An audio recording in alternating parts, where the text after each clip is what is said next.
Assalamualaikum warahmatullahi wabarakatuh. Selamat datang di Cerita Dimensi. Dan tidak lupa juga Mimin ucapkan terima kasih kepada teman-teman semua yang sudah mendukung channel ini. Seperti biasa, Mimin akan bercerita seputar hal yang berbau mistis untuk menghibur teman-teman. Tanpa berlama-lama, mari lanjut ke ceritanya. Cerita ini bermula dari Mbah Darmi, yang mana Mbah Darmi ini seorang nenek yang konon dulunya memiliki ilmu hitam. Meski dalam pengakuannya ilmu hitam itu sudah lama dibuang, Mbah Darmi sangat takut jika ilmu hitamnya tetap ia pertahankan. Karena menurutnya, jika ilmu tersebut tidak dibuang, maka ia akan sulit dan sangat tersiksa saat menjelang sakaratul maut. Merasa usianya kini sudah sangat tua tuturnya. Kini keseharian Mbah Darmi hanya mencari kayu bakar di hutan untuk dijual. Karena memang keadaan di kampung saat itu mayoritas hanya mengandalkan kayu bakar untuk memasak dan lampu tempel sebagai penerang. Karena listrik di kampung itu hanya sebagian kecil saja, belum masuk sampai ke pelosok. Suatu hari ketika Mbah Darmi sedang berada di hutan mencari kayu, nafasnya terasa sesak. Mbah Darmi lalu duduk sejenak untuk beristirahat sampai nafasnya kembali pulih. Tak lama ada seorang bapak namanya Amin. Pak Amin ini salah satu tetangga Mbah Darmi. Ia pun sangat mengenal sosok Mbah Darmi sejak dulu. Konon Mbah Darmi sangat dibenci oleh para tetangga di kampungnya. Bahkan hampir satu kampung tersebut pada membenci Mbah Darmi, termasuk Pak Amin karena ilmu hitam yang dimiliki Mbah Darmi. Hingga pada suatu hari, kala itu Mbah Darmi sakit. Awalnya tidak ada satupun tetangga yang mau menengoknya. Hingga berhari-hari belum juga ada yang mau menengoknya. Namun, RT setempat mendesak warga termasuk para tetangga untuk menjenguk Mbah Darmi yang sedang sakit itu. Karena bagaimanapun, Mbah Darmi salah satu warga di kampung itu. Lalu para tetangga dan warga setempat pun mau untuk menjenguk Mbah Darmi. Disitulah Mbah Darmi bercerita perihal ilmu yang dimilikinya selama ini. Mbah Darmi menceritakan semuanya kepada warga setempat, bahwa Mbah Darmi sudah membuang semua ilmu hitam yang ia miliki. Mendengar cerita panjang lebar dari Mbah Darmi itu, lalu para warga pun mempercayai jika Mbah Darmi sudah membuang semua ilmu hitamnya. Dari situ lantas warga setempat sudah mulai mau bertetangga dan bertegur sapa dengan Mbah Darmi. Mengingat Mbah Darmi yang hanya hidup seorang diri karena anak-anaknya sudah berumah tangga dan hidup bersama keluarganya. Kembali ke cerita awal, kala itu tiba-tiba Pak Amin melihat Mbah Darmi yang sedang duduk lemas, dan Pak Amin pun menyapa Mbah Darmi. "Nang opo to Mbah, kok duduk di sini?" tanya Pak Amin. "Iyo Pak Amin, nganu, iki dadaku terasa sesak," jawab Mbah Darmi dengan suara yang lemas. "Oh ya udah, mari saya bantu bawakan kayu bakarnya. Si Mbah masih kuat berjalan tidak?" timpal Pak Amin. "Terima kasih Pak," jawab Mbah Darmi sambil berdiri. Mereka pun berjalan berdampingan. Sesampainya di rumah Mbah Darmi, Pak Amin menaruh kayu bakar yang dibawanya dan membantu Mbah Darmi masuk rumah. Mas Geno, salah seorang tetangga, pun melihat dan mendatangi mereka, berniat ingin ikut membantu Mbah Darmi. "Masya Allah, ini ada apa dengan si Mbah toh Pak?" tanya Mas Geno pada Pak Amin sambil menggandeng Mbah Darmi. "Anu, waktu saya sedang lewat hutan, saya melihat Mbah Darmi sedang duduk lemas, lalu saya coba bertanya, dan si Mbah bilang kalau dadanya terasa sesak. Lantas saya coba untuk membawa Mbah Darmi pulang," jawab Pak Amin menjelaskan. Tak lama kemudian, tetangga yang lain pun ikut melihat kondisi Mbah Darmi. Singkat cerita, 1 minggu sudah berlalu. Hampir setiap hari selama 1 minggu itu, rumah Mbah Darmi selalu ramai. Para tetangga yang menjenguk silih berganti, bahkan Pak RT pun setiap malam selalu datang untuk menemani Mbah Darmi. Karena memang warga atau penduduk di kampung itu saling tolong-menolong dan siap membantu. Beberapa mantri sudah didatangkan oleh Pak RT untuk memeriksa kondisi Mbah Darmi. Hingga suatu hari, kira-kira sekitar jam 5 sore, kondisi Mbah Darmi semakin melemas. Tiba-tiba Mbah Darmi berteriak kesakitan. Sontak saja, beberapa orang yang berada di depan rumah Mbah Darmi langsung kaget dan langsung masuk ke dalam. Termasuk Pak Amin yang kala itu sedang ikut berjaga. Kebetulan semenjak Mbah Darmi sakit, rumah Mbah Darmi tidak pernah sepi dan selalu didatangi tetangga. Berniat menjaga Mbah Darmi, dikhawatirkan terjadi sesuatu. Dan hal yang dikhawatirkan pun terjadi. Mbah Darmi yang saat itu sedang kesakitan, dengan mata yang melotot seolah melihat sesuatu, membuat orang-orang di rumah tersebut menjadi panik. Pak Amin yang saat itu sedang panik, lalu duduk di samping sambil bertanya, "Aduh Gusti, kenapa Mbah? Ada apa ini?" tanya Pak Amin dengan panik bercampur takut. Mbah Darmi pun tidak menjawab. Ia hanya bisa melotot sambil merasa sakit yang dideritanya. Salah seorang dari mereka lantas bergegas untuk memanggil Pak RT. Berselang beberapa lama, Pak RT pun datang dan langsung memeriksa keadaan Mbah Darmi. Melihat keadaan Mbah Darmi yang seperti itu, lantas mereka yang sedang berada di situ lalu berdiskusi tentang apa yang harus mereka lakukan. Ada yang mengusulkan memanggil orang pintar, ada yang mengusulkan memanggil mantri, dan ada juga yang mengusulkan untuk memanggil kiai. Tak lama kemudian, datanglah seorang kiai setempat yang kebetulan mau pergi ke musola. Karena saat itu, waktu pun sudah memasuki waktu maghrib. Kiai itu pun lantas mampir, karena melihat keadaan rumah Mbah Darmi saat itu sedang ramai. "Assalamualaikum," sapa kiai pada warga. "Waalaikumsalam," serentak jawab para warga. "Ada apa Pak? Kenapa ramai sekali? Gimana kondisi Mbah Darmi?" tanya Pak Kiai itu. "Nah, Kiai, ini kondisi Mbah Darmi semakin parah," jawab Pak RT dengan panik. Lalu Kiai itu pun langsung masuk ke dalam untuk melihat kondisi Mbah Darmi. Sesampainya di dalam dan melihat kondisi Mbah Darmi, Kiai itu pun sontak kaget.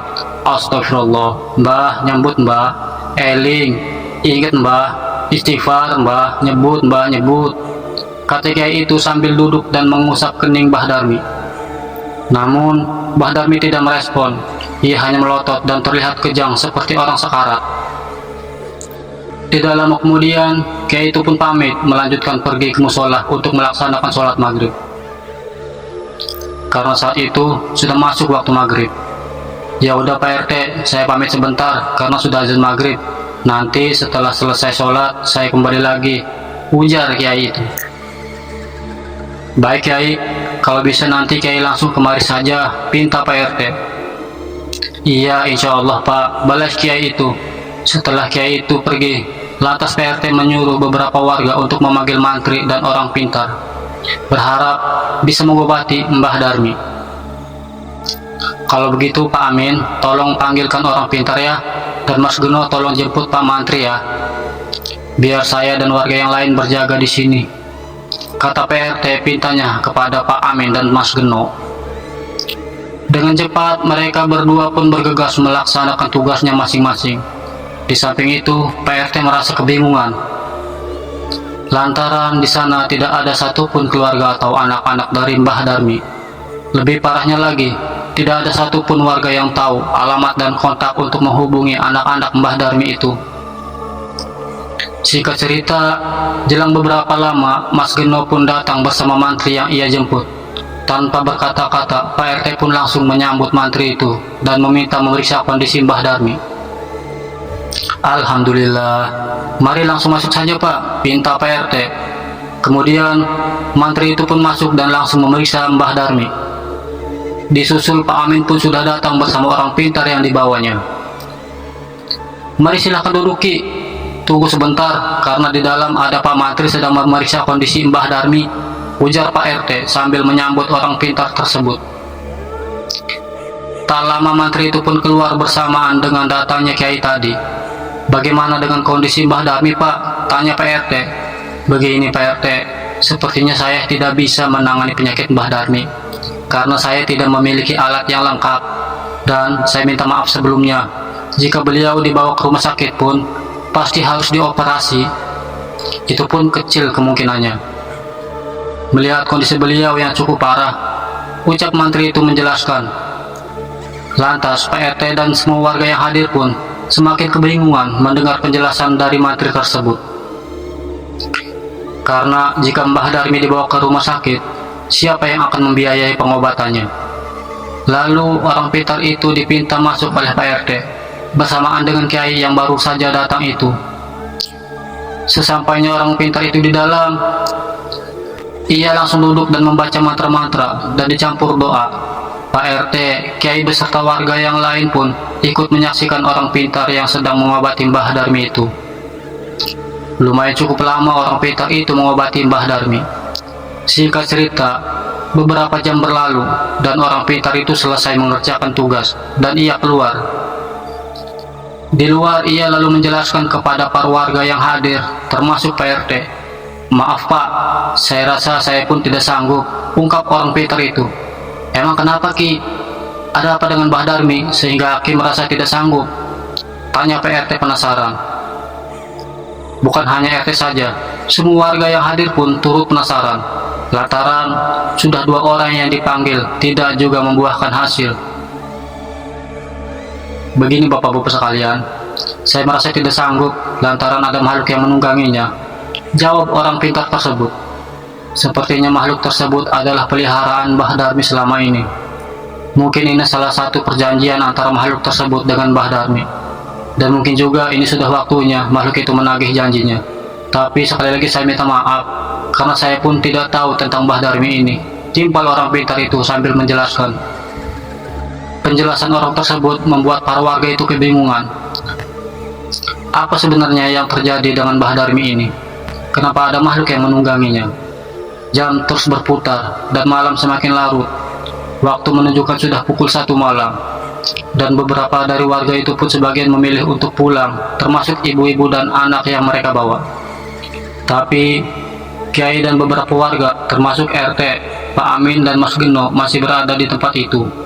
Lantas kiai itu pun meminta kepada para warga yang hadir untuk bersama-sama membaca Yasin, berharap para makhluk itu yang menunggangi Mbah Darmi tersebut agar segera pergi.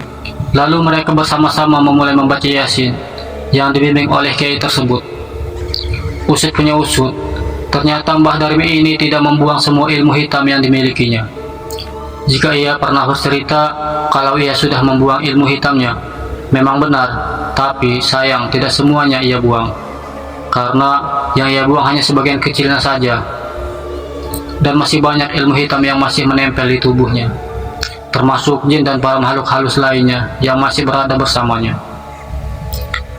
Kembali lagi ke cerita, waktu pun sudah menunjukkan jam 3 pagi. Setelah berkali-kali para warga itu membaca Yasin, dan benar saja, sotak Mbah Darmi pun mengeram dan menjerit kesakitan. Seketika itu juga para warga pun masuk ke dalam untuk melihat kondisi Mbah Darmi.